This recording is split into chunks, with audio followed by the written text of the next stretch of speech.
혹시 직장에서 살아남으려고 오늘도 눈치 게임 하고 계신가요? 상사가 헛기침 한 번 하면 딱 좋은 온도로 커피 바로 타다 드리고 부장님 아재 개그엔 거의 숨이 넘어갈 듯이 웃어주는 우리 시대의 수많은 김대리들. 이걸 사회생활이라고 부르긴 하지만 이게 또 가끔 선을 넘으면 과잉충성이 되기도 하죠. 그런데 말입니다. 상사 눈에 한번 띄워보겠다고 목숨 걸고 총대를 맸다가 진짜로 딱 5초 만에 물리적으로 로그아웃해버린 실존 인물이 조선시대에 있었습니다. 단 한 번의 줄타기로 인생 역전을 꿈꿨지만 엔딩 크레딧이 너무나도 빨리 올라가 버린 한 남자의 좀 짠하면서도 기괴한 이야기 지금 바로 시작합니다. 오늘 이야기의 핵심 딱 이거 하나만 기억하시면 됩니다. 조선시대의 최고의 예스맨이 된다는 건요, 그냥 아부를 잘하는 수준이 아니었어요. 말 그대로 자기 목숨을 거는 일이 될 수도 있었다는 거죠. 이 점을 기억하시면서 본격적으로 한번 시간여행을 떠나보겠습니다. 자, 때는 1457년. 모든 사건의 배경이 된 세조의 왕실 딜레마부터 한번 살펴보시죠. 당시 세조는요, 정말 깊은 빡침, 아니 엄청난 딜레마에 빠져 있었습니다. 1453년에 계유정난으로 조카 단종을 밀어내고 왕이 되긴 했는데 이 정통성에 대한 도전이 끊이질 않는 거예요. 1456년에는 그 유명한 사육신 사건이 터졌죠. 그리고 바로 다음 해인 1457년에는 세상에 자기 친동생인 금성대군마저 단종 복위 운동을 벌이다가 딱 걸리고 맙니다. 이건 언제 터질지 모르는 시한폭탄을 안고 사는 거나 마찬가지였죠. 이 끊임없는 반란 시도에 세조는 결국 최종 결단을 내립니다. 이 모든 문제의 근원이라고 생각했던 자기 조카, 폐임이 된 왕, 단종을 아예 없애버리기로 한 거죠. 이때 단종의 나이 겨우 17살이었습니다. 이 정말 끔찍한 임무를 맡아서 영월로 파견된 인물이 바로 의금부 도사 왕방연이었습니다. 의금부, 그러니까 지금으로 치면 왕의 직속 특별사법기관이잖아요. 거기 소속 고위관리, 즉 왕의 가장 무서운 명령을 집행하는 해결사였던 셈입니다. 그런데 명색이 왕의 해결사라는 이 양반, 영월에 도착해서는 사약 그릇을 손에 든 채로 오들오들 떨기만 하는 겁니다.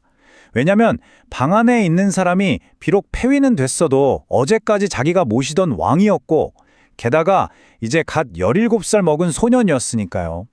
심지어 단종이 임금의 복장인 익성관과 곤룡포를 딱 갖춰 입고 나오니까 왕방연은 차마 입도 못 대고 그냥 엎드려서 울기만 했다고 합니다. 그야말로 결정장애와 죄책감의 대환장 콜라보였죠. 자, 이렇게 모두가 눈치만 보면서 숨막히는 정적이 흐르는 순간 이 위기를 일생일대의 기회라고 생각한 한 남자가 등장합니다. 이 사건의 진짜 주인공이죠. 바로 통인이라는 사람입니다.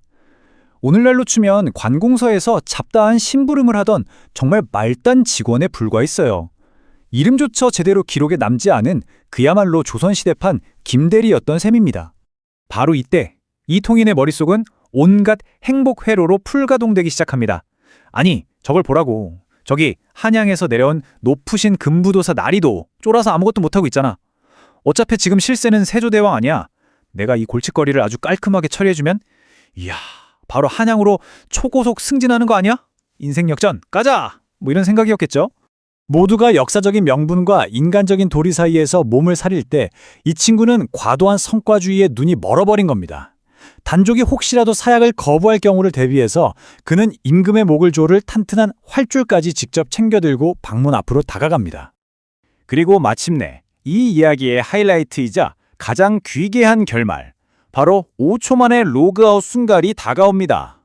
상황은 이렇습니다. 통인은 단종의 등 뒤로 조용히 접근해서 목에 활줄을 걸어요. 그리고는 있는 힘껏 그 줄을 잡아당기죠. 17소년 왕의 비극적인 최후였습니다. 하지만 바로 그 다음 순간 조선 역사상 가장 기이하고도 황당한 사건이 펼쳐집니다. 단 5초. 이 모든 일이 일어나는 데 걸린 시간입니다. 단종의 숨이 끊어지는 바로 그 찰나. 엄청난 과잉충성으로 기회를 잡으려 했던 이 통인은요, 갑자기 온몸에 9개 구멍, 그러니까 규교에서 피를 뿜으면서 그 자리에서 즉사해버립니다. 한양 입성은커녕 5초 만에 자기 인생에서 강제 로그아웃을 당해버린 거죠. 정말 믿기 힘든 이야기죠? 이게 꾸며낸 이야기가 아니라고요. 그럼 이제 이 황당한 사건에 대한 역사의 기록과 여기서 우리가 얻을 수 있는 교훈을 한번 정리해 보겠습니다.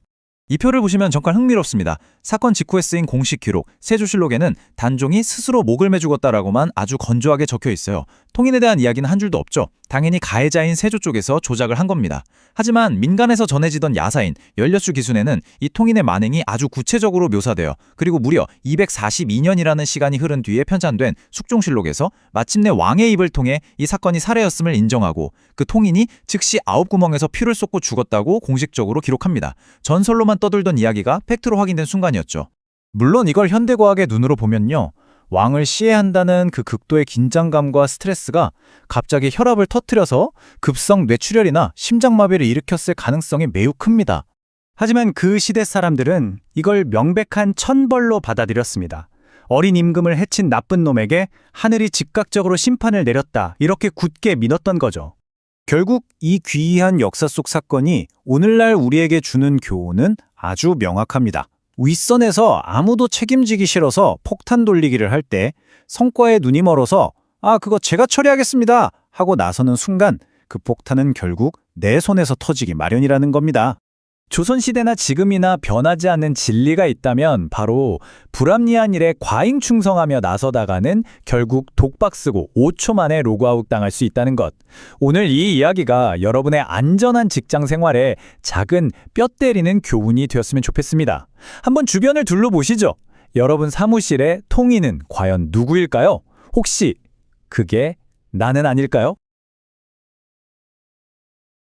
어이없고 통쾌한 역사 속 헛발질. 역사과당.